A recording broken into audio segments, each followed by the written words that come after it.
You're listening to the Xperience podcast.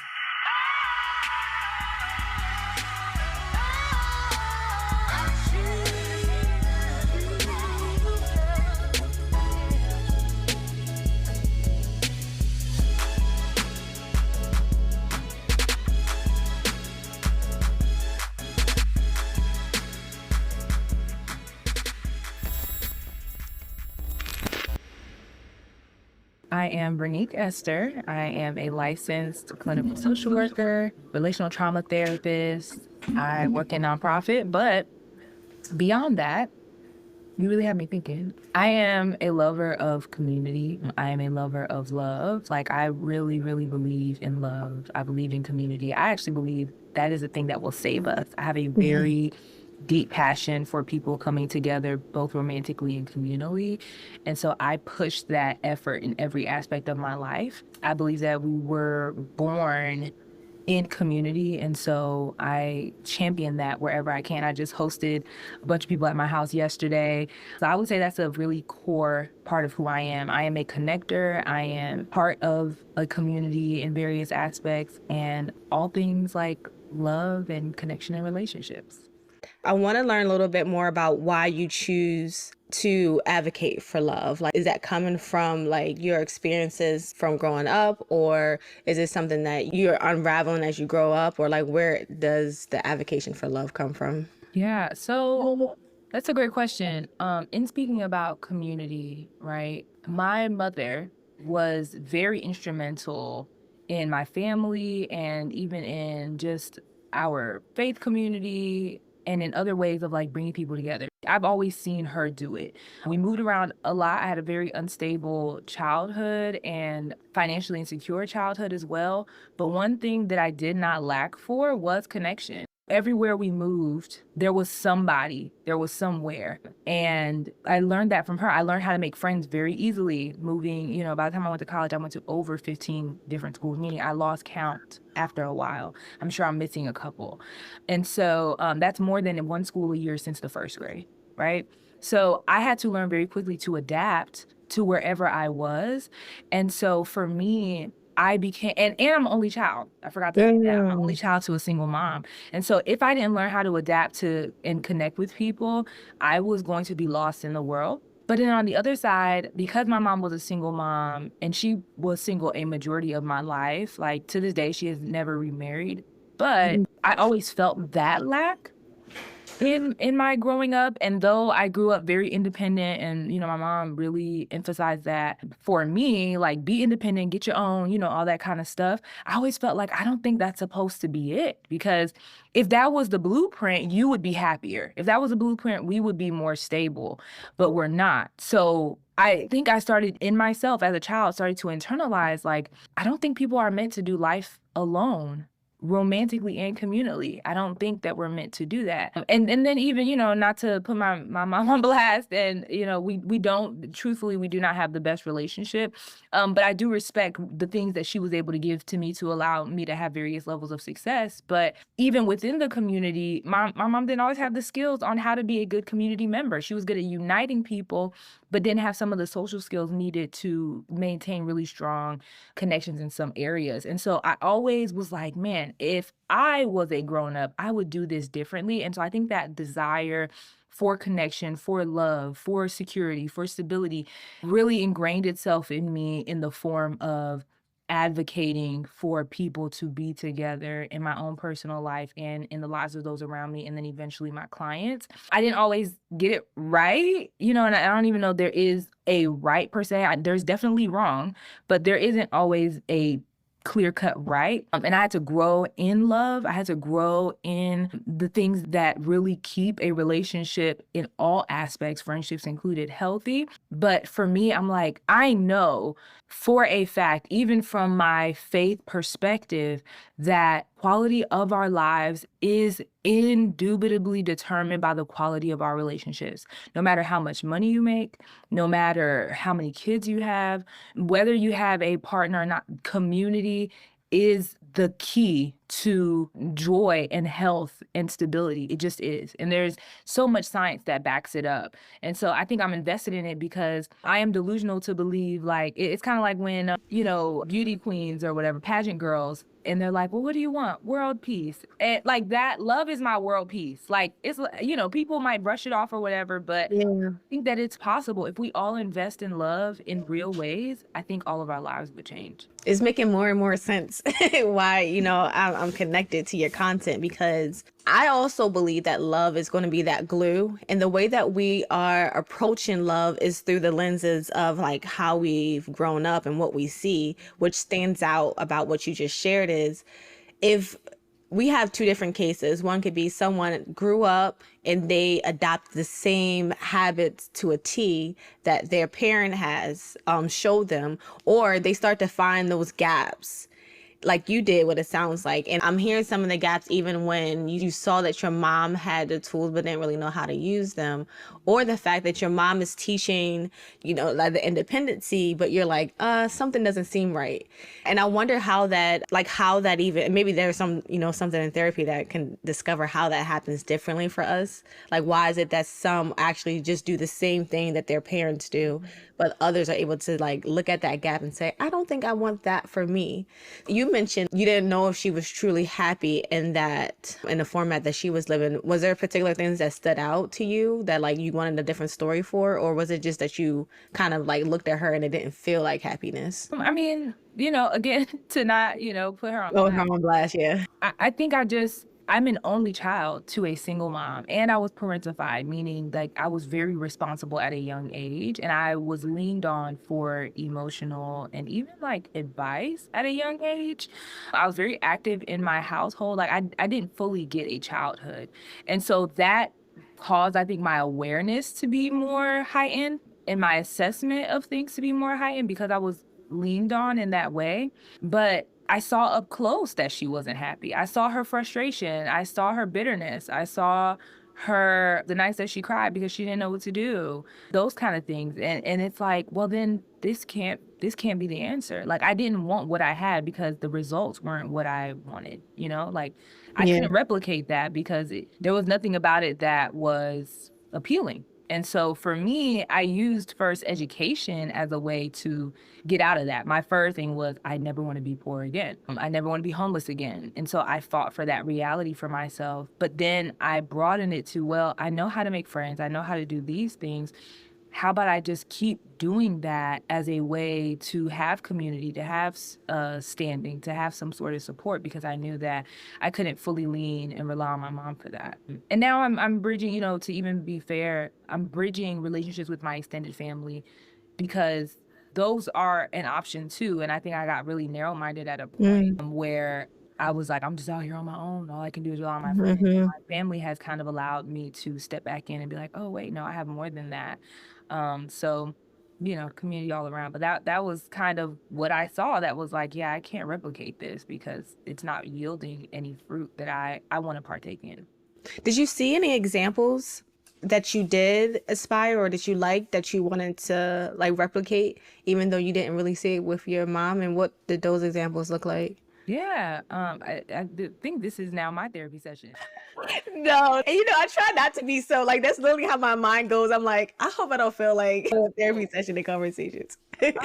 My godparents were a great example where biologically my godmother is like my second cousin or something like that. It's my mom's first cousin. And for background, for anybody listening, I'm half Haitian, half West African, and my mother is Haitian, so I grew up mostly on my Haitian side. So you'll understand when I say this, like, yeah, technically she is my mom's first cousin, but great grandfather was a Rolling Stone, so it's really like half second cousin or something like that. But anyway, they, to this day, I mean, I love their marriage. It's so equitable. They love each other. They kind of do their own thing. They've raised 4 boys together. And so that relationship, I grew up with my mother's sisters. They're all married. Yeah, they're all married. And so when I was young, I would live in their houses in the summer. And then just growing up, like throughout some of my mom's friends, I would spend a lot of time with them. And some of them were married and they had beautiful homes and children and things like that. So those were some examples. And I think to your point, it kind of pulled on like, yeah, there's other stuff out here. Like my Mhm. life isn't the norm. And so let me reach for these things that I've been exposed to. My friends and their families, I spent a lot of time with some of my friends in their households and got to see certain things, both good and bad. But Yeah, yeah, yeah. definitely, like I got to see an array, you know, I can attribute that to a lot of changes, you know, moving around a lot. I got to see a lot of different lifestyles, a Mm. lot of different possibilities. So even if I didn't know what I wanted, I knew that I can have something else. Now, when you think about your framework for love, like how you define it today versus like when you were younger and was trying to discover what it looks like, has that changed any? Do you still look at love the same way that you did when you were younger, or do you have a more definitive understanding of what love means to you? Yeah, that's actually amazing question. My definition of love was actually like escape. Like love meant escape. Love meant somebody who could take me out of whatever I was in, which proved itself to be like manifest in the fact that I was previously married. So I got married young, 23, and then I was divorced like shortly after my 25th birthday. Mm. So because I was looking for escape, and you know, there's so many other layers to that, but I was just looking for somebody who would be willing to love me despite my background, or it just got, I say this all the time, but it just got cool to be dark skinned. And so somebody, Yeah. a chocolate girl, you know, Yeah, yeah. that wasn't a twig. And so I looked at love as like I felt at the mercy of love as opposed to something that I could experience, period. It felt like a rescue mission more than an experience or a co-opt, a co-opted experience between two people. Now, I'm still updating my understanding of love, to be completely honest, but I've been reading prior to what I was about to say. I think I have a really solid grasp and template for relationships, but I'm always kind of reinforcing and you know, thinking like Play-Doh in my hand, like pushing through, really forming and or more so solidifying my tenets for love. So I've been reading All About Love by Bell Hooks, and she provides such a good definition of love. Prior to that, I think my definition of love was updated to being very so intentional about the love, care, support, and meeting the needs of another fully. And then that person also doing the same thing. And that way, no one is ever uncovered. Right. So, no matter what the relational dynamic is, if me and you, Danny, are in community, if I am so focused on your well being in all aspects, if I'm focused on that, and you in turn, because you feel the safety of my intentionality towards you, focus on mine, nobody ever gets left out in the cold. I don't have to do all this stuff that people talk about, which it is important, but I don't have to drill down on self-love and do all these things to get myself to love myself if I am in safe community and connection with somebody who genuinely does love me. Now, we still have to have a healthy understanding of ourselves, but the way that we talk about self-love now, it feels like like it's supposed to be a replacement, and there's no self-love will never be a replacement for communal love in any way, shape, or form. And then you have Bell Hooks' definition, which she borrowed from somebody else, of love, which is I'm going to butcher it a little bit, but it's like basically being really intentional about the spiritual well-being of someone else. Spiritual. When I am worried about your spiritual well-being, it brings about so many levels of accountability and focus. And so in order for you to be well spiritually, which means like being grounded in something larger than yourself, right? Whatever that looks like. In order for you to be able to do that, if I am in community with you, if I push you towards that end, I can't do that and not meet your basic needs. I can't do that and abuse you. I can't do that and only meet your basic needs, because just because you eat doesn't mean that you are fully well. I can't do that and neglect your physical needs, right? So just skipping over and talking about spiritual, it requires you to do all the other stuff. It requires you to be mindful of all the other areas. And so it's really being intentional about taking care of the people that you are stewarded to love, that you are called to be in connection and community with. And it might take sacrifice, it might take giving up of resources in various ways, but there is no love without sacrifice, but there is no sacrifice and love that causes you to fully abandon yourself. That's healthy love. Yeah. Oh goodness. I had a video that I wanted to go into right after we were talking about love, but I think because you used the word sacrifice, there's another video that I just want to show you. We're not going to play it because it's one of your longer pieces of content, but I just want to show you on the screen. We'll listen to it for a little bit just so that when I actually put the recording, we'll listen to it live. But it's about why people don't believe in God, and I'll let you know why I'm making this connection in just a few. But I'm just going to put this on the screen for us to play a little bit, and then I'm going to talk through it with you. But let me make that connection first. You used the word sacrifice, and every time I hear sacrifice, I think God, faith, and religion. Those are like those key words of like sacrifice, sacrifice. But it's right next to struggle. And I've been having these unique conversations around when we decide to love. Some of that framework is coming from our understanding of love and our religious upbringings. And it was interesting to find out that you also had your own relationship with religion, and even went through this journey for 3 years of investigating that. So I'm going to play this, and then we're going to talk about it a little bit. And religious on TikTok who just posted about no longer believing in the existence of God. And as somebody who has gone through a bunch of phases of religion and hyper spirituality, all these kind of things, I want to give my 2 cents for anyone who feels disengaged with the church as it is, or who even feels a bit bamboozled or led astray as it pertains to certain spiritual and religious like traditions or experiences that they've had, especially if it revolves around any sort of church hurt or just questioning of your faith or any trauma that is connected to your faith, even if it's indirectly. Here are some thoughts that I have as somebody who is both intellectual and spiritual, and who has a firm belief in Jesus and in Christianity as a faith. One of the many things that the modern church has gotten very wrong is a couple things. One, it did not stick to its biblical texture when it comes to spiritual discipline, as well as what's important to Jesus and what should be important to us as the body of Christ and Christians. And that is discipleship, and then spiritual practices like spiritual disciplines such as meditation, prayer, fasting, those kind of things.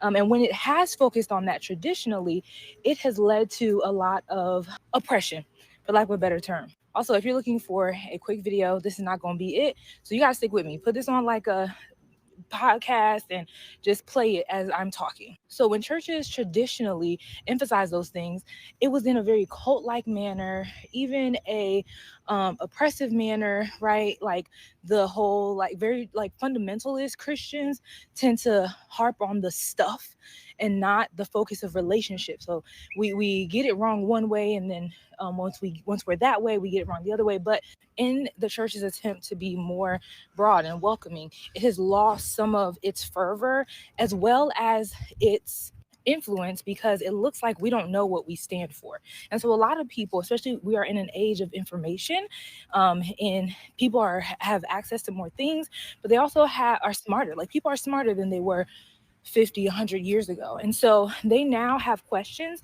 for things that you are not answering. A lot of churches take a very charismatic and socialist approach to church, and that's not bad. But what I mean by socialist, not like socialist political, but like socialism, like social approach to their faith, in that it's very like motivational, it's very like charismatic, it's very, poppy. It's pop culture. Church has become pop culture. So it's lost some of its stickiness with a lot of people who are smarter than to believe that being a Christian is all about like good vibes. Or I'm imagining you remember the context of the video. So if I pull out some things, okay. One is I love when you were talking about what the church has lost. Where do you get your foundation or understanding of how church used to be? So for one, I grew up in church like my whole life. So I have some personal experience.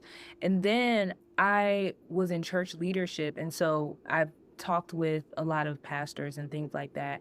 And we've talked about various waves of like revival, specifically in America, and just talking about those elements. And some of it is just part of like American history to some extent, right? Like the Great Revival, Beulah Street Church Revival, like those different things. So some of it has been through conversation and exposure and experience. So when you think about beforehand, did you ever experience church in like the capacity that you wish it was in this day? Or has church always been in development mode for you? Like for me, I would say my experience with church used to be happy. But now that I'm exposed to other people's content or even that there's these other aspects of religion, I'm like, dang, this church is wild. But I remember growing up and I remember like it was very charismatic, but I remember them supporting me doing things. I remember like everybody was happy. Like, you know, it was somewhat of a safe place.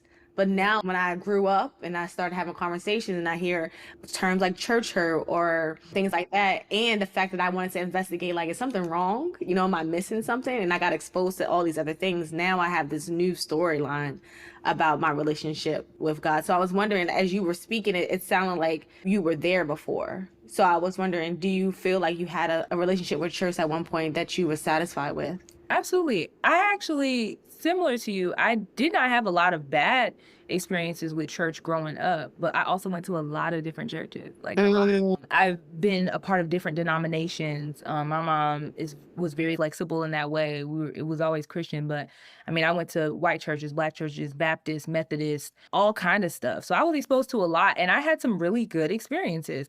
It actually wasn't until post-divorce, so we're talking like in the last 5 years, where I've experienced some like interesting stuff. And so I understand where people are coming from when they talk about some of those things. I'm like, oh, because I remember I used to say, like, not out loud, like on the internet, but in general, I used to be like, what is church hurt? Like, you mean somebody hurt your feelings? You know, like, is church hurt real? Church hurt real, or is it a social thing? But then I experienced some things, or I had close friends who went through some things in the church, like being sat down for various things, and then even replaying. So even though I didn't have a bad experience per se, replaying some of the moments that I can be like, oh, that's what that was. I didn't realize that. Doesn't mean the whole of my experience was bad. It just meant that, okay, there were some ideologies, because every place is not going to get it right. There were some ideologies or whatever that were, not what it needed to be back then. So even in some of my good experiences, and I won't like say names or anything, because I still have love for a lot of these places, but one of the communities I was a part of in college, loved it, learned a lot, grew a lot. Like I attribute a lot of my foundational grounding in the faith to that space. But there were some harmful rhetoric that was passed around that I don't even think they stand on anymore, because they've learned too. And so I think some of it had to do with what people felt were right. And just again, what I was talking about in the beginning of that video, it can kind of, in an attempt to get right the stuff of Christianity, we lose the reality of people's like humanity and their own experiences. And so some churches have done that. But like I said, in more recent years, I have had some interesting experiences that have been like, okay, is church just getting weird? In as much as like from something as, it's not, I was going to say benign, but as impersonal as going to multiple churches and being like, are y'all even preaching the gospel anymore? Or are you just talking about how God is going to bless me with a business? Like church has also become very pop culture-ish. People are looking for sound bites in the pulpit. People are not focusing on discipleship and teaching people how to read, how to pray, how to understand the word for themselves. I remember growing up and Bible study was Bible study. Like we sat together and studied the Bible. I don't know the last time I've been to something like that. Churches don't be doing that no more. It's small group, and the small group isn't even based on a Bible. It's a social group, which is fine. But where outside of Sunday, learning the Bible and really sharpening each other with that. I grew up in that. I grew up in churches that small group meant we were sitting around and we all had a chapter that we were reading, like different groups, maybe across the church at different levels, from the youth to the adults. We're reading the same passage of scripture, but talking about it at our levels. I grew up in Sunday school where we actually learned biblical stories, and I mean, I'm an adult now and I don't have children yet. So I don't know what kids are learning now, but I say all that to say, me and a lot of my friends who are a little more mature in the faith are like, dang, I feel like I have exceeded what a lot of these churches are giving me. Like, I'm not learning anything else. And so what they say is, oh, well, just serve. Just serve. And it's like, yeah, but I also need to be fed. And so now Bible study in a lot of churches is just another Sunday service where the pastor talks at you from the pulpit. And I don't think that was what was intended. So I would say, like, yes, I have had really good experiences, which is why I feel like I can see the difference in where church culture is going now in really being more branded and pop culture-y. And, there are some churches that still have those fundamentals, but the ones that are the most popular are the ones with the best sound bites. So that's some of that. And even in my one last story and experience, I remember there was a church I was going to several years ago, and I was starting to like drift away because I really felt it was leading me up to that 3-year kind of sabbatical that I took from church. And it got me to like, I was about to leave, and I really felt the Lord was like, yeah, girl, go on. And I remember somebody it's a really popular person was like, hey, we want you to stay. Why don't you lead this ministry? And I was like, okay, even though that's not really my gift, it was like the media ministry or something like that. Because they knew what I was doing on social media. I was like, I mean, that's not really my thing, but if y'all want me to, maybe. But here it is. In order for me to say yes, I need to know, what is this discipleship plan for your leaders at this church? How do the leaders get discipled? They're like, oh, we're working on that. So you mean to tell me that as a member, I'm not being discipled, right? And then as a leader, our leaders are not being discipled. What are we doing? Who is having oversight over, how these people are being led? Who has oversight over? Do you see what I'm saying? And so when we're working on discipleship, but we have really nice graphics every Sunday, I'm concerned. When we're working on discipleship, but everybody is planning to go to this conference, I'm concerned. And I think that's kind of where we are. Discipleship is an idea, but it's not being implemented. It's so interesting because when I think about people who have had negative experiences with church, it goes back to one of the things that you said about the church is failing us by not teaching the people how to think for themselves. Mm-hmm. And I think that's a weird space to be in, because there are people who are not thinking for themselves, leading the people who don't think for themselves. But how do we, and I'm probably sure you don't know the answer, but just like, in imagining, how do we find out who is responsible? A leader gets into a leadership position, and sometimes they're not even in that position with all the tools, but we're all like assigned to this community. And we're like looking to that leader because he has the leader role to be a leader, but that leader doesn't really know how to lead.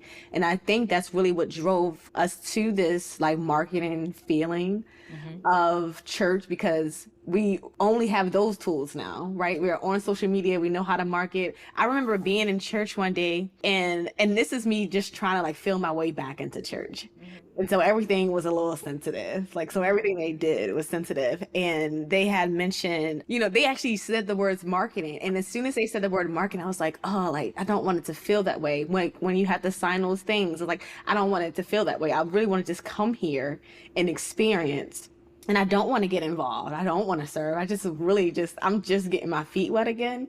So like, stop marketing to me and exist. But then I went in the back of my head as I'm going through this own investigation for myself. I'm like, they really are doing what they were taught to do. And everybody's just doing that copy and paste. So like, who am I looking to like to solve the problem? But it's like, I'm still there. I'm still interested in us figuring it out all together. But I'm like, where do we start to get those gaps filled in? And for me, it has been through therapists who have an understanding of like the religious trauma or the deconstruction of religion. So it's really refreshing that when I put my mind to that, like I started to see content like yours or other therapists who are like in the religious space, but not in the space where I'm gonna teach you to be real hardcore religion, because that's something that I think we've been trying to avoid when we think about how church used to be for us. It used to be like real strict in some cases, depending on what church you came from. So it's like people avoided that. And so we're trying to develop this new way of church by really just avoiding it, for some of us. But I say all of that to bring it back to when you think about your relationship. You mentioned a marriage earlier. Did you guys have foundations from the church for like your marriage? And did you feel like you didn't get enough from the church, or where were you putting your stock in as far as navigating that type of relationship? Oh yeah, for sure. We were church kids We were in ministry together. When we got married, we were founding members of a church plant, and were very active up until we separated in that church. And so church did give us a foundation. I felt good about being married. I didn't feel like I was too young necessarily. I did have some, like looking back, I could say I had some stuff that I needed to work on, but I don't think that I felt unprepared for marriage or that I felt unsupported. He probably would have a different story, to be honest. I think he felt that way, but I don't think that was the reality. Because I also think, like, if you know how they say, like, everybody wants a village but doesn't want to be a villager. I don't know if he was the best villager, or he was, but I think like he also didn't want to, he had his own trauma and didn't lean in how he should have, maybe. So I don't have any qualms about my relationship in the church at all. But I do want to go back to the question that you mentioned about like who's responsible. And I want to say, biblically, the Bible says that leaders, teachers have the higher responsibility, right? And so biblically, that is true. But I think realistically, it's kind of like government. As a constituent of a senator, I in singular, but really we, the community, we are the ones that dictate what happens to that senator, right? So it is that senator's job to bring forth what I'm asking and what his community is asking from him or her. Otherwise, they'll get voted out. I think that we have been satisfied at large by what we're getting.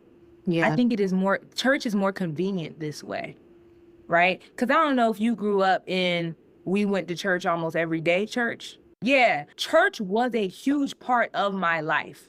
It was a huge aspect of my life. I had dance practice. I had Bible study. I had youth group. I had volunteer projects. We had Sunday church, Saturday events at the church. Like, there was all kind of stuff. Church was a hub. Church is no longer a hub. And I think we are convenienced by that, by and large, because it doesn't infringe on what we want to do and how we want to live. If you look at large, like at how all of us are distancing ourselves from various parts of our community that were once foundational in the past, right? When you looked at the 50s, 60s, whatever, and so on, the neighborhood was a hub. Going to different people's houses in the same neighborhood. Yeah. Now, unfortunately, back in 2019, I bought a home. It was a new build. So all of us were here for the first time. I do not know my neighbors' names, right? Who is at fault for that? Me and our community. So we have to be honest about the fact that we have been convenienced by the way things are, right? I speak up online, so I'm trying to kind of do my part. But you know what I haven't done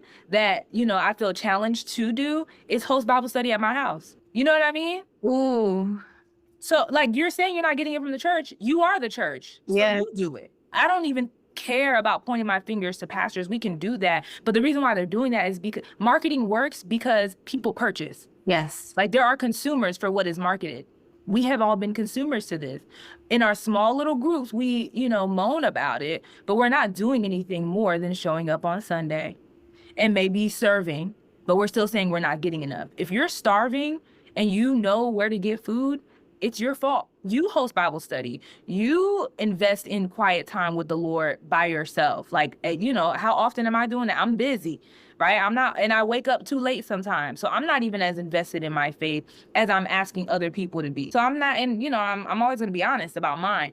It is a value of mine and it's a value of yours and whoever else in our community that's talking about it. But are we investing in the solution? And are we speaking out so our pastors know what it is that we're looking for? So I actually blame our generation. I don't blame the individual leaders, although they do have their own weight and accountability to hold biblically. That makes so much sense. And it truly answers the question. And it's something that I've sat with as well, because I remember understanding I had so much pointing of the fingers of like what's wrong, and I said, well, if I'm looking at people who are upset about the church, my go-to was like, okay, what do you want to see? Have you deposited that yet, right? And then I had to do a mirror for myself, and I said, I am making up these boxes for safety to avoid being around people at church because I'm like, oh, it feels fake now that I'm re-entering. But I'll say this one thing, the investment of spending time with God is where I prioritize, right? When I didn't feel comfortable with other people, I prioritized that, which in return made me feel safer in saying, okay, I'll go to that small group. And then in that small group, all it took me like just being myself. I said, I'm going to be myself, because the reason why I was staying away from it is because I felt like I had to conform to like how everyone else was there. And I felt like everyone was fake. But I said, well, I'm just going to be myself. I'm going to be honest. At this time, it's like I had a lot of questions about faith and God, but I was like, when I was younger, this was a safe place, right? It made more sense than any other thing. So maybe it's something that I need to come back in, but with my new lenses, and help in those areas where like, oh, I had questions like this and we might not get the answer, but here's some things that I tried that did satisfy it, and share that. Even when I think about the pulpit, I'm like, why don't we just make it so, like, why is it that we're just sitting in the chairs and someone is on stage just saying something, but no one can raise their hand and be like, I have a question about what you just said, because that feels like this and I don't understand it. And we just like walk away, without that discovery. And that's what I feel like I'm missing too, is why are we just like listening to it? Like, you have to be held accountable about the words that you're saying on stage. And I'll give you an example. Like, sometimes when pastors are speaking, they'll speak to something, I guess, like that they assume that someone is doing in the congregation, and they'll be like, y'all know y'all doing this and this and that. Well, I know I'm not the audience for that, because I'm really not doing that, right? But if I'm thinking about how sensitive I used to be, I would walk away because you're so judgmental in your message instead of having the message, right?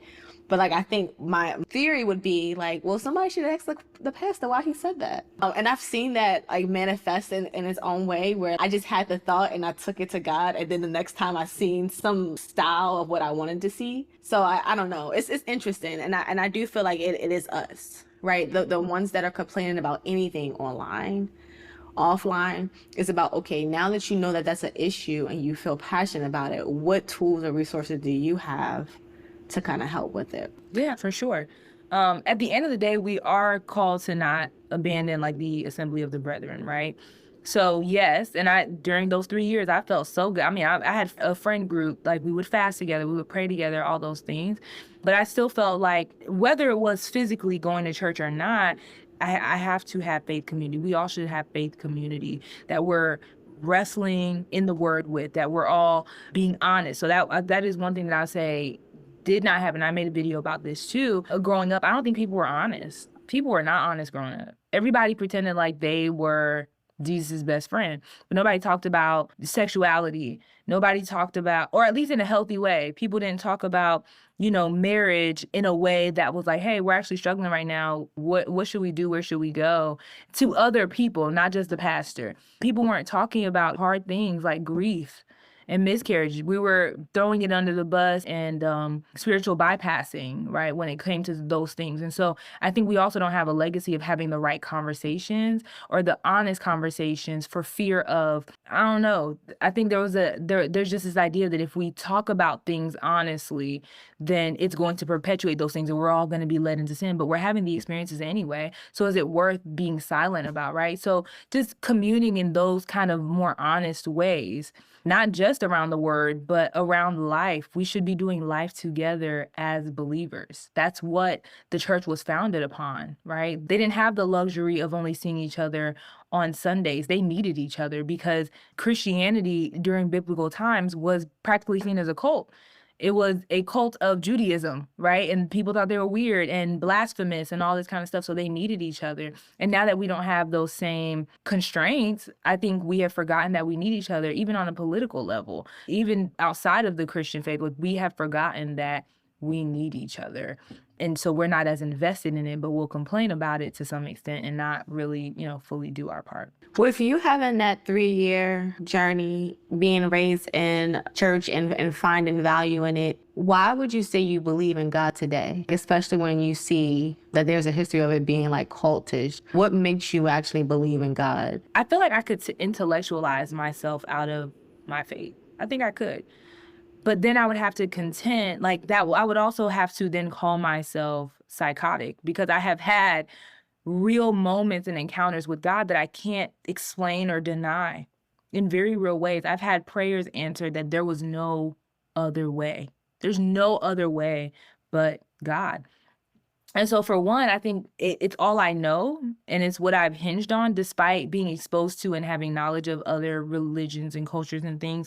But I also have had some experiences that have truly altered. Like, I'm like, I can't not believe in this. Like, I have had this experience with God in so many different aspects, and I felt rescued. Something as going through a divorce, I literally thought I was going to die. I was like, it rocked my world. And yet I am in front of you today with all of the things that I have done and experienced and all of that. Like, I cannot attribute that to myself. I can attribute it to will, maybe resilience, right, to some extent, but that had to be cultivated. I did not feel resilient then. I did not feel and all that. So there has to be a God, and I think it's the God that I believe in. When I read the Bible and I'm like, wow, this is so enriching. I feel connected to this. And so that's why I'm still here. Like, I have experiences that I can't deny, and when I read the Bible, it feels real to me, and it makes sense. It just makes sense. When you think about our community and how we have a group of people who are deconstructing, those who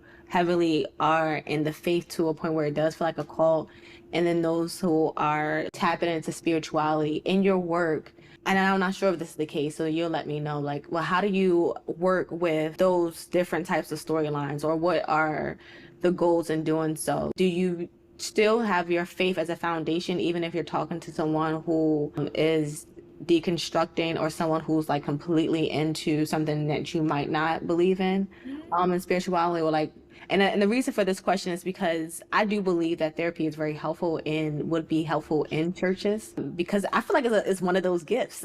Like, it's a gift that is a part of the body of Christ, right?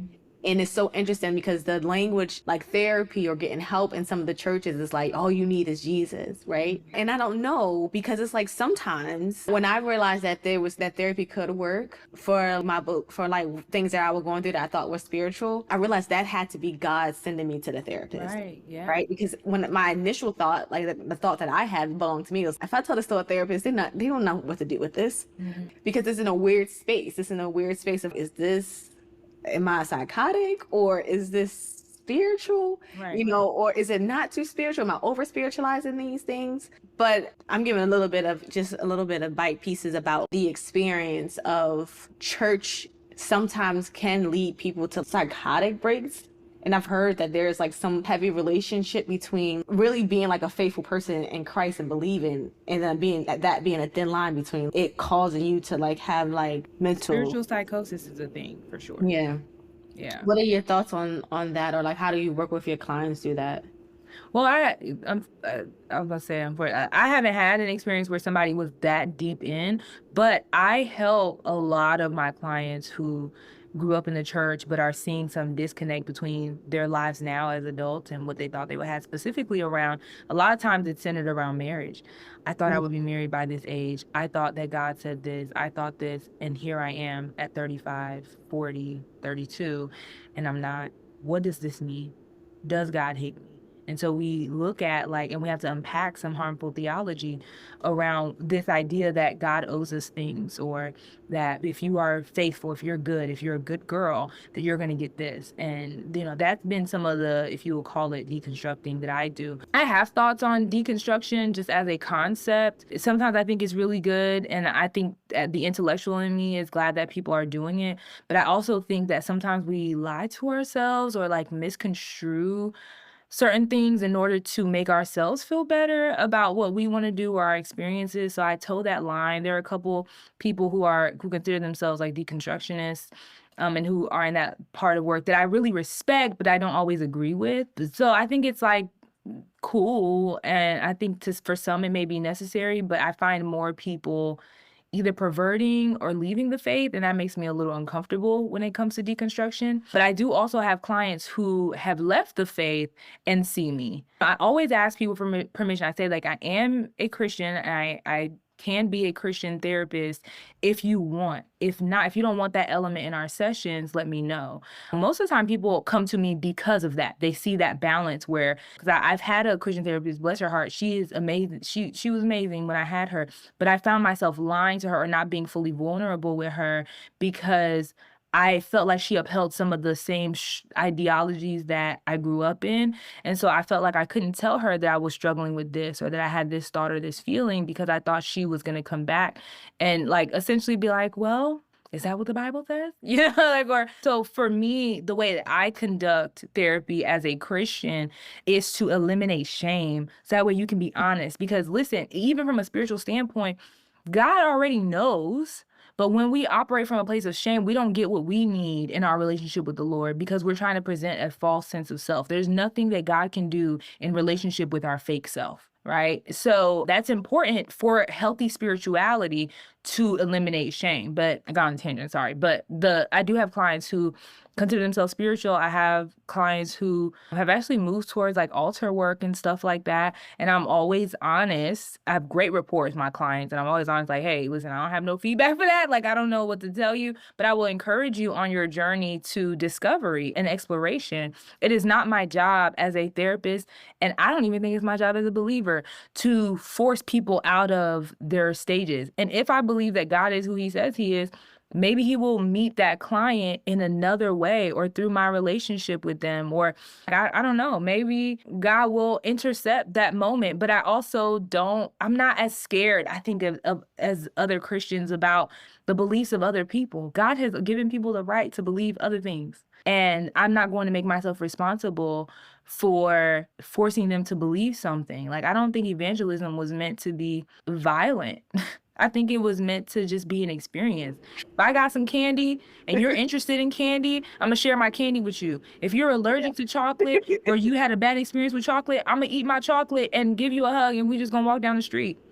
I'm not scared of all that other stuff. And I also grew up in a household that was my mom really exposed me to a lot of different cultural experiences and things like that. My BA is in sociology and anthropology, so I understand the study of various cultures. And I think a lot of Christians' aversion to being in community with people who faith differently than them is because of their weakness in their belief in who God is, you know? And so anyways, that was another tangent. Girl, I have ADHD and you have been allowing me to yap. So I can go on about. Oh my goodness. You don't know how, this is exactly what I want.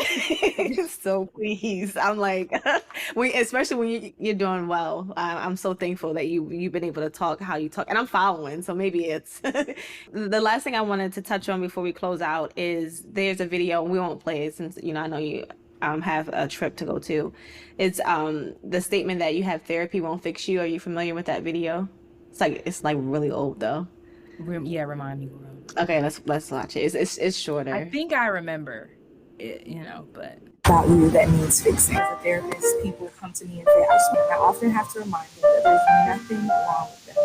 I know that sounds crazy because you come to therapy to solve problems, and I get that. And I want to help you resolve some things in your life, but I want you to know you're not a Rubik's Cube. You are not a math problem that needs to be figured out. You are an intricately woven and designed human being with flaws and frailties and particularities. We just need to develop tools. We need to develop systems. We need to gain understanding so that way you know more about yourself, but what we want because you do not. Oh, that's so nice. That was before I was yelling at people on the internet. I'm trying to fix yourself. It's very nice, and I want to put language to it to maybe like box in differences, especially when we had our conversation earlier about like what the church needs to do and even what leaders need to do. It's like in my head and with the language that I'm thinking of, it's like we need fixing. And so I'm using the word fixing, but maybe there's another way that you might be able to convey it to me where it's like maybe not using the word fixing. And I think you hinted at it about the tools and resources, but I'm imagining like, aren't those tools and resources to help fix us? Or when you say we don't need fixing, how do we reconcile with the fact that it seemed like some people need fixing? Yeah, so it's really about framing, right? One thing that we practice as therapists is reframing. And the reason why reframing is important is not necessarily always because the original term is incorrect or not the right. Like if I pulled up the definition for fixing, it would probably be accurate in that statement. But from an anthropological standpoint, words have more meanings than just definitions, right? So fixing doesn't just mean getting it like repair. In our minds, when we look at ourselves, we see, I am so broken, I am useless, I need fixing. It's all of the conversation and the narrative that you have with yourself around the idea of fixing yourself. But there's more going on. I had client sessions today where I had to remind a client that you can't look at this thing as, oh, I just need to stop this. There's so many other things that you've experienced that has led you here that stop or fixing is not really the solution. Compassion, right? So, for example, if this phone breaks and I need to fix it, I'm not thinking I need to utilize compassion. I'm thinking I might need to utilize force. I might need to get a screw and screw it in. I might need to hammer something. I'm less concerned about how I fix this because it is an inanimate object. We cannot think of ourselves in that same way. Because we are human, we have to look at things in light of our humanity. And so when you come to me and say, I just want to fix this, your state of mind is, I just got to get it right. And I'm not actually trying to get you to get it right. I actually might help you mess it up a little bit so that way you become okay with things not always being right and you don't feel like you can't deal with the not right of things. That you actually feel confident that even when I'm a mess, I'm worthy. Even when I feel my most whole, I'm worthy. And I'm going to treat myself with compassion along the way. I'm not just going to take stuff and start hammering away. We can overcorrect. A lot of my core client base are high achieving Christian women who have learned how to achieve, how to just do stuff, boss chick mode, all of that. You cannot do that with trauma. You can't do that with yourself. You have to take a step back and really, you can't heal yourself and hate yourself. I say that all the time. You can't heal yourself and hate yourself. You have to come to a place of compassion, understanding, honoring your humanity, and then we can utilize the tools. Because I know when I give you the tools, you're going to use them right. You're not just going to hammer away. You're going to be like, oh man, you know what? Let me investigate this let me sit with myself with this. And then let me utilize coping skills. And then let me utilize, leaning on a friend. But if I tell you, oh, the way you fix this is you lean on your friends and first of all, you're not even learning how to be with yourself. I'm just an external tool that you're utilizing to fix it. I want the tools to be inside of you. So that way, when we stop working together, you are still the source of your own progress and healing. So that's the difference. It's not really about the word. It's about the mindset that we go into and when we're dealing with such a delicate thing as you. Beautiful. Well, I want to thank you so much for sharing your time with me, your expertise and your words of wisdom. To close out, how people can connect with you, any lasting words you want to share. But when you do close out, just like in the beginning, I had who are you? This last question is the key words or phrases. And it doesn't have to be matter of fact, but when we are searching for you before we type in your handle, what do they type in the search engine if they were to connect with you? Yeah, if you're looking for somebody who is real, who has integrity, if you're looking for somebody who's having nuanced conversation and doesn't shy from it, who has a balanced perspective, who will challenge you, but it's because of what I believe is in all of us, then you can find me at Vernique Esther. That's V as in Victor, ERNIQUE, ESTHER, on all platforms. Vernique Esther everywhere. Fantastic. You did the best one so far. When I'm trying to say it, I'm like, this makes sense to what I'm trying to say. I get it now. Your intro got me hip. So. Yeah. Well, thank you so much for sharing your time. And to everyone who's listening, I hope that you use this opportunity to investigate your own personal belief systems. If there's anything that stood out that you're wondering, I wanted to question that more for my own. Maybe it triggered you, maybe it inspired you, but do something with it that you find helpful. Until next time, hold on to you as much as you can. Hold on to your health, your well-being, and your mind. Be mindful. Bye.